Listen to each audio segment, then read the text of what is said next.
Hello dear, welcome back to Hindi NCERT RO कक्षा 12 गद्य खंड से। आज हम करेंगे पहला अध्याय भक्तिन, जिसे लिखा है महादेवी वर्मा जी ने। बच्चों, गद्य खंड से आपकी परीक्षा में कुल 4 प्रश्न आएंगे, लेकिन आपको 3 प्रश्न करने हैं जो कि होंगे 3-3 नंबर के, ठीक है। और ये सभी प्रश्न पाठों की विषय वस्तु पर आधारित होंगे। इस पाठ का यदि आपको सार चाहिए तो मैं आपको अलग से वीडियो बनाऊंगी उसके लिए। यदि आपको चाहिए तो आप हमें कमेंट्स के द्वारा ज़रूर बताएं, ठीक। लेकिन आज की वीडियो में हम करेंगे कुछ महत्वपूर्ण प्रश्नों के उत्तर। तो आइए शुरू करते हैं। पहला प्रश्न है, भक्तिन अपना वास्तविक नाम लोगों से क्यों छुपाती थी? भक्तिन को यह नाम किसने और क्यों दिया होगा? उत्तर है, भक्तिन का वास्तविक नाम था लक्ष्मी या लक्ष्मी। इन दोनों ही नामों में उच्चारण में भिन्नता है पर अर्थ एक ही है।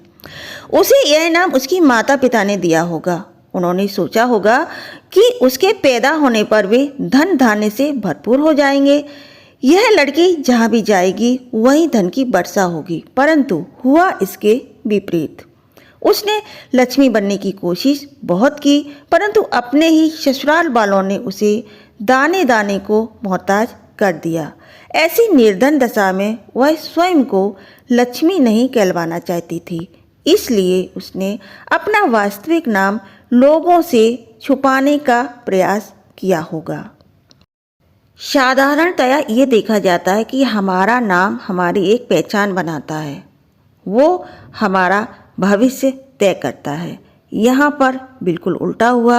लक्ष्मी नाम रखने पर भी लक्ष्मी के जीवन में कष्ट हुए, धन से दूर रही, वो दुखी रही और इसीलिए यहाँ पर लक्ष्मी ने अपना नाम छुपा कर रखा।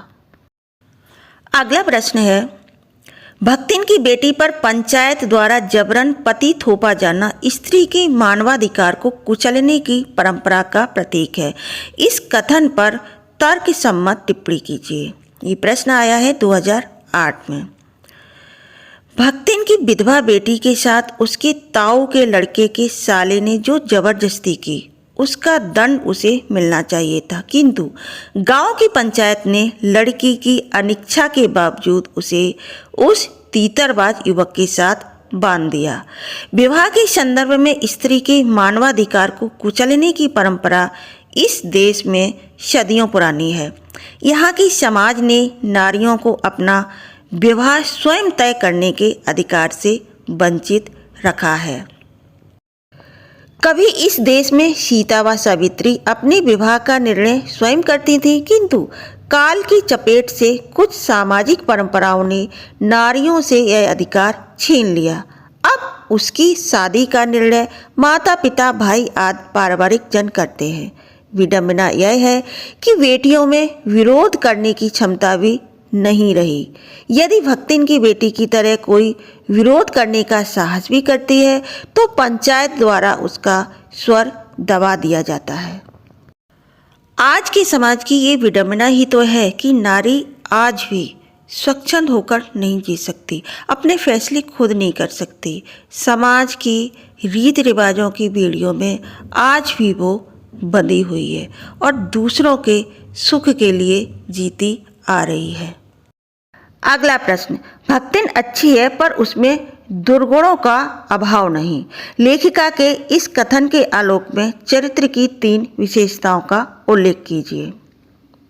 भक्तिन के अनेक गुणों के बाद भी लेखिका ने उसमें कुछ दुर्गुणों को देखा है, अतः वह भक्तिन को अच्छा कहने में कठिनाई का अनुभव करती है। भक्तिन के निम्न कार्य लेखिका को दुर्गुण लगते हैं। दुर्गुण का मतलब होता है बुरे गुण। नंबर 1, वह लेखिका के इधर उधर पड़े पैसे रुपए भंडार गृह की मटकी में छिपाकर रख देती है। जब लेखिका कहती है तो वह इसे चोरी ना मानकर इसे संभाल कर रखना बताती है। नंबर 2, वह अपनी स्वामिनी के क्रोध से बचने के लिए बात को इधर उधर करके बताने को झूठ नहीं मानते। नंबर 3, वह शास्त्रीय बातों की व्याख्या अपनी इच्छानुसार करती है। नंबर 4, वह दूसरों को अपने मन के अनुसार बना लेना चाहती है पर स्वयं में बदलाव नहीं करना चाहती। हर व्यक्ति के अंदर गुण और अवगुण होते हैं। कोई भी व्यक्ति ऐसा नहीं है जिसके अंदर गुण ही हो, अवगुण ना हो। यहाँ पर भक्तिन के कैरेक्टर में कुछ अवगुण हैं जिन्हें वो सही मानती है, उनमें सुधार नहीं लाना चाहती है। पर लेखिका क्योंकि पढ़ी लिखी हैं, लेखिका हैं, एक शिक्षिका हैं, वो उसके दुर्गुणों को गलत मानती हैं, गलत ठहराती हैं, पर वो लेखिका की बात नहीं मानती है। और इसीलिए लेखिका ने कहा है कि भक्तिन अच्छी तो है पर उसमें दुर्गुणों का अभाव नहीं है। प्रश्न नंबर 4, भक्तिन के आ जाने से महादेवी अधिक देहाती कैसे हो गई? ये प्रश्न आया है 2014 में। उत्तर है, भक्तिन के आ जाने से महादेवी का खाना पीना पहनना देहाती ढर्रे में ढल गया। भक्तिन जो कुछ बनाना जानती थी महादेवी जी को वैसा ही खाना पड़ा। उसे रात को बने मकई के दलिए के साथ मट्ठा पीना पड़ा, बाजरे के तिल वाले पुए खाने पड़े, ज्वार के भुने हुए भुट्टे की खिचड़ी खानी पड़ी, सफ़ेद महुए की लपसी का आनंद लेना पड़ा। इन सब चीज़ों को प्रायः देहाती लोग खाते हैं। बच्चों, आज की वीडियो में हमने जिन प्रश्नों को किया है वो प्रश्न है आपकी पाठ्य पुस्तक के, ठीक। लेकिन बिल्कुल सेम प्रश्न तो परीक्षा में आते ही नहीं है, उनमें थोड़ा सा बदलाव लाया जाता है बच्चों को कंफ्यूज करने के लिए, ठीक है। तो ऐसे प्रश्नों को हम करेंगे अपने नेक्स्ट वीडियो में, जो कि आपकी परीक्षा में पूछे जा चुके हैं और ऐसे प्रश्नों को आगे भी पूछा जा सकता है। तो हम ऐसे प्रश्नों को करेंगे अपने नेक्स्ट वीडियो में। आज का वीडियो आपको कैसा लगा आप हमें कमेंट्स के द्वारा बताएं, ठीक। Thanks for watching this video. बहुत बहुत शुक्रिया आप सभी का।